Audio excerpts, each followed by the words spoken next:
मित्रों, यह प्रसंग महाभारत के समय का है, जब कौरव और पांडवों के महान गुरु द्रोणाचार्य ने अपने जीवन के अंतिम क्षणों में अनुभव किया और श्री कृष्ण से पूछा, मेरा क्या दोष था? तो केवल एक उत्तर नहीं मिला, बल्कि खुला एक ऐसा राज जो आज भी बहुत कम लोग जानते हैं। तो आज हम बात करने जा रहे हैं एक ऐसे प्रसंग की जो आपको सोचने पर मजबूर कर देगा। गुरु द्रोणाचार्य, जो अर्जुन जैसे महान योद्धा के गुरु थे, जिन्होंने कौरवों और पांडवों दोनों को शस्त्र विद्या की शिक्षा दी थी, जिनके ज्ञान और तप की मिसाल दी जाती थी, उन्हीं द्रोणाचार्य ने कुरुक्षेत्र के युद्ध के समय भगवान श्री कृष्ण से पूछा, हे माधव, मेरा क्या दोष था जो मुझे इस तरह की मृत्यु मिली? तो आज हम जानेंगे इस कथा के रहस्यमयी प्रसंग को। क्या वाकई गुरु द्रोण दोषी थे या यह सब उनके पूर्व जन्मों का परिणाम था? इसलिए इस प्रसंग को अंत तक जरूर सुनें, क्योंकि इसके अंत में आपको अद्भुत जानकारी मिलेगी। अगर आपने अभी तक सब्सक्राइब नहीं किया है तो सब्सक्राइब, कमेंट करके बेल आइकन दबाना न भूलें, शेयर जरूर करें। धन्यवाद। नमस्कार, मैं रणवीर सिंह लोटस एंटरटेनमेंट में आपका हार्दिक स्वागत करता हूं। मित्रों, महाभारत के अंतर्गत कुरुक्षेत्र के युद्ध में जब पांडवों की सेना में हाहाकार मचा हुआ था, तब पांडवों के समक्ष जो सबसे बड़ा संकट खड़ा हुआ था कि गुरु द्रोण को कैसे रोका जाए, क्योंकि वे अकेले ही पांडवों की पूरी सेना को ध्वस्त करने की ताकत रखते थे। भीम, युधिष्ठिर, सहदेव, नकुल, कोई भी उनके सामने टिक नहीं पा रहा था और अर्जुन जयद्रथ से युद्ध करने में व्यस्त था। तब श्री कृष्ण ने युधिष्ठिर से कहा, यदि गुरु द्रोण को भ्रम में डालना है तो उन्हें यकीन दिलाना होगा कि उनका पुत्र अश्वत्थामा मारा गया है। यह सुनकर युधिष्ठिर थोड़ा कसमसाए, क्योंकि वे झूठ बोल ही नहीं सकते थे। लेकिन धर्म की रक्षा के लिए श्री कृष्ण ने एक उपाय निकाला। उन्होंने उसी समय भीम के द्वारा एक हाथी को मरवा दिया, जिसका नाम भी अश्वत्थामा था। जब युधिष्ठिर ने गुरु द्रोण से कहा कि अश्वत्थामा मारा गया और धीरे से बोले, किंतु हाथी, तो वही क्षण बना द्रोण की मृत्यु का कारण। उसी समय गुरु द्रोण ने अपने शस्त्र त्याग दिए और ध्यानस्थ हो गए, और उसी समय पांडव सेनापति धृष्टद्युम्न ने उनका वध कर दिया। लेकिन क्या यही अंत था? नहीं। जब धृष्टद्युम्न ने ध्यान मग्न द्रोणाचार्य का वध कर दिया, तब युद्ध भूमि में थम सी गई। गुरु द्रोण की आत्मा शरीर त्याग चुकी थी, लेकिन वह अंत नहीं था। कहते हैं मृत्यु के बाद उनकी आत्मा कुछ समय तक वहीं भटकती रही। उस समय उनकी आत्मा व्याकुल और अशांत थी, और तभी श्री कृष्ण भगवान प्रकट हुए।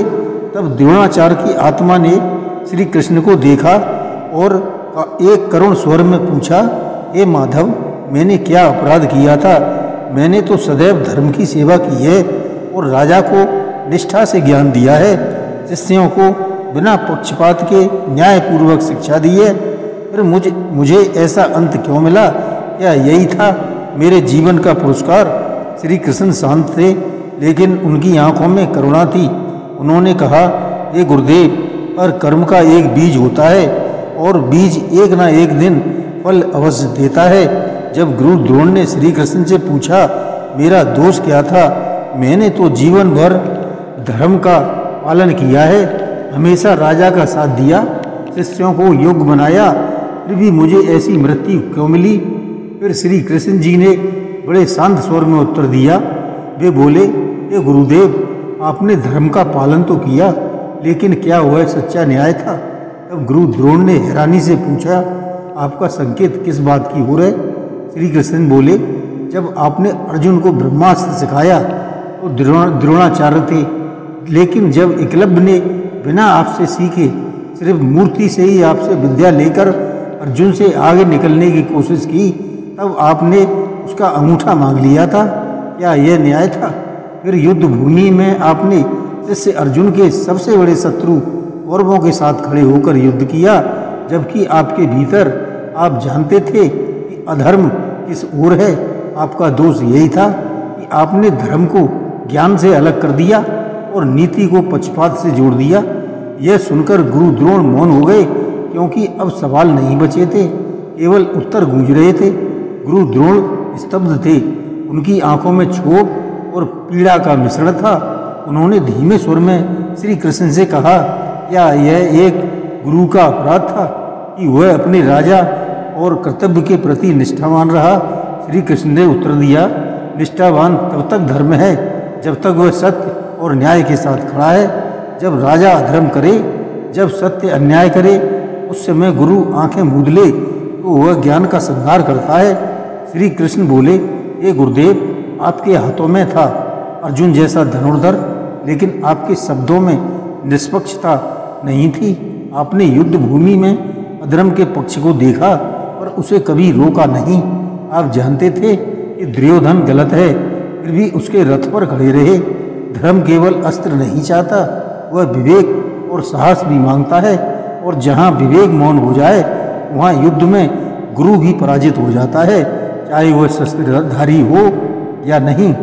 गुरु द्रोण की आत्मा भीतर से कांप रही थी, शायद अब उन्हें अपना दोष दिखाई देने लगा था।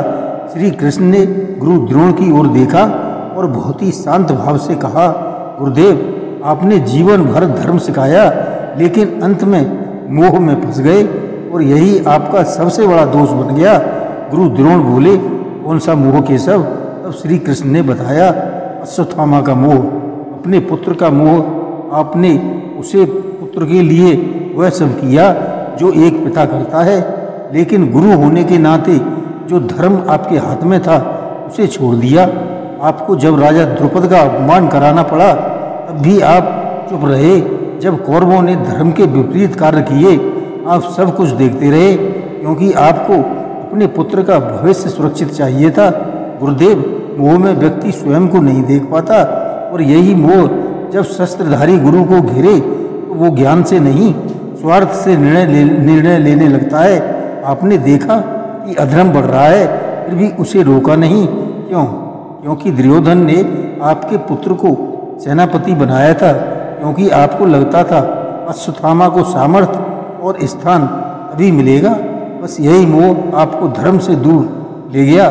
गुरु द्रोण अब खामोश थे, उनकी आत्मा का बोझ उतर चुका था। श्री कृष्ण की वाणी अब और गंभीर हो गई थी। उन्होंने गुरु द्रोण की ओर देखा और कहा, गुरुदेव, कभी आपने अपराध तो नहीं होता किया था। आपने देखा कि दुर्योधन छल कर रहा है, शकुनी पांडवों को जुए में फंसा रहा है, द्रौपदी का अपमान हो रहा है, फिर भी आप मौन रहे। आपकी विद्या, आपकी प्रतिष्ठा, इन सब के बावजूद आपने उन क्षणों में कुछ नहीं किया, जबकि आपका एक एक शब्द ही काफी था। एक गुरु की ताकत सिर्फ धनुर्विद्या में नहीं होती, उसकी सबसे बड़ी शक्ति होती है सत्य के पक्ष में खड़े हो जाना, भले ही पूरा विरोध में क्यों ना हो। लेकिन आप उस समय मौन रहे, क्योंकि आप एक पक्ष में बन चुके थे। श्री कृष्ण बोले, हे गुरुदेव, जो धर्म का रक्षक होता है वो अगर मौन रह जाए तो अधर्म निर्भीक हो जाता है। आपने अपने मौन से अधर्म को साहस दिया, और यही मौन आज आपके अंत का कारण बना। गुरु द्रोण की आत्मा अब व्याकुल थी। जो बातें उन्होंने कभी सुनी ही नहीं थी वो आज श्री कृष्ण के मुख से सुन रहे थे। श्री कृष्ण ने गुरु द्रोण की ओर देखा और बोले, गुरुदेव, आपने शिष्यों को धनुर्विद्या सिखाई, लेकिन कभी सही दिशा नहीं दी। अर्जुन को आपने ब्रह्मास्त्र सिखाया, लेकिन क्या आपने कभी उसे यह सिखाया कि शस्त्र का प्रयोग कहाँ उचित है और कहाँ नहीं? यही तो गुरु का असली धर्म होता है, केवल ज्ञान देना नहीं, उसे सही दिशा में उपयोग करवाना भी होता है। भीष्म, पितामह, विदुर और आप तीनों ही महाज्ञानी और महापुरुष थे, फिर भी कुरु सभा में जब धर्म लुटा तो केवल विदुर बोले, आप और भीष्म मौन थे। गुरु वह नहीं होता जो केवल पाठ पढ़ा दे, गुरु वह होता है जो शिष्य के अंदर धर्म का दीपक जला दे। गुरुदेव, आपका दोष यही था, आपने अर्जुन को महान धनुर्धर तो बनाया, पर उसे धर्म युद्ध का मार्ग श्री कृष्ण को बताना पड़ा। जो काम आपको करना था वो काम मैंने किया, या यही न्याय है? गुरु द्रोण की आत्मा में जैसे कोई तूफान उठ खड़ा हुआ। गुरु द्रोण की आंखें झुकी हुई थीं, उनकी आत्मा जैसे अपने ही कर्मों की मार से बोझिल हो चुकी थी। श्री कृष्ण बोले, गुरुदेव आपने शिक्षा देने में कोई कमी नहीं छोड़ी, लेकिन जब निर्णय की घड़ी आई तब आपने पक्ष चुना और धर्म को नहीं देखा। आपने अर्जुन को अपना प्रिय शिष्य माना, लेकिन एकलव्य को नकार दिया। आपने द्रौपद से अपनी पुरानी दुश्मनी निकालने के लिए पांडवों से उनका अपमान करवाया। आपने देखा कि पांडव सताए जा रहे हैं, लेकिन आपकी तलवार फिर भी खामोश रही। क्या यही न्याय था कि धरती पर यदि कोई अंधा होकर चलता है तो गड्ढे में ही गिरता है, युद्ध में जरूर गिरता है, और जब ही आंखें मूंद ले तो अधर्म को बोलने की जरूरत ही नहीं है, उसका रास्ता खुद बन जाता है। यदि आपने निष्पक्ष होकर निर्णय लिया होता तो आज धर्म भी गर्व करता और आपका अंत भी सम्मानपूर्ण होता। अब गुरु द्रोण की आत्मा में केवल मौन था, और वह मौन अब बोध का था। श्री कृष्ण ने एक गहरी सांस ली और बोले, गुरुदेव आपकी मृत्यु तलवार से नहीं हुई, बल्कि आपकी मृत्यु तो शब्दों से हुई है, और उन शब्दों की चाल से जिसे मैंने रचा था। गुरु द्रोण ने चौंक कर पूछा, आपने? श्री कृष्ण बोला, हाँ गुरुदेव, मैं जानता था कि आपको परास्त करना असंभव है, क्योंकि जब तक आप अश्वत्थामा के जीवित होने का विश्वास रखते हैं, आपका चित्त युद्ध में लगा रहेगा और आपकी शक्ति अजय रहेगी। इसलिए मैंने युधिष्ठिर से कहलवाया कि अश्वत्थामा मारा गया, जबकि भीम ने एक हाथी को मारा था। पर हमने आपके मन में यह भ्रम पैदा किया, क्योंकि आप पुत्र मोह में थे। गुरुदेव, आपकी तलवार को कोई नहीं हरा सकता था, किंतु आपकी भावना को परास्त करना आसान था, क्योंकि आपने स्वयं को मोह से बांधे रखा था। आपको हराया नहीं गया, बल्कि तोड़ा गया था उस भावनात्मक कमजोरी से जिसे आपके जीवन भर छुपा कर रखा था। यही बताता है, शब्दों का खेल कभी कभी तलवारों से भी ज़्यादा घातक होता है, और अधूरी सच्चाई पूरे जीवन को बदल कर रख सकती है। गुरु द्रोण की आत्मा अब मौन नहीं थी, वो अब स्वीकार कर चुकी थी कि हार बाहरी नहीं अंदर से हुई थी। शब्दों की गूंज थम चुकी थी, और गुरु द्रोण की आत्मा अब भीतर से कांप रही थी। वो जो स्वयं को धर्मज्ञ, नीतज्ञ और महान आचार्य मानते थे, आज उन्हें पहली बार अपने ही जीवन का आईना दिखा। श्री कृष्ण ने गुरु द्रोण से धीरे से पूछा, क्या मैं सच्चा गुरु नहीं था? श्री कृष्ण मुस्कुराए, गुरुदेव आप योग्य थे, लेकिन पूर्ण नहीं। आपका ज्ञान अद्वितीय था, लेकिन आपका न्याय अधूरा था। आपका मन पवित्र था, परंतु उसमें पक्षपात और चुप्पी के बंधन भी थे।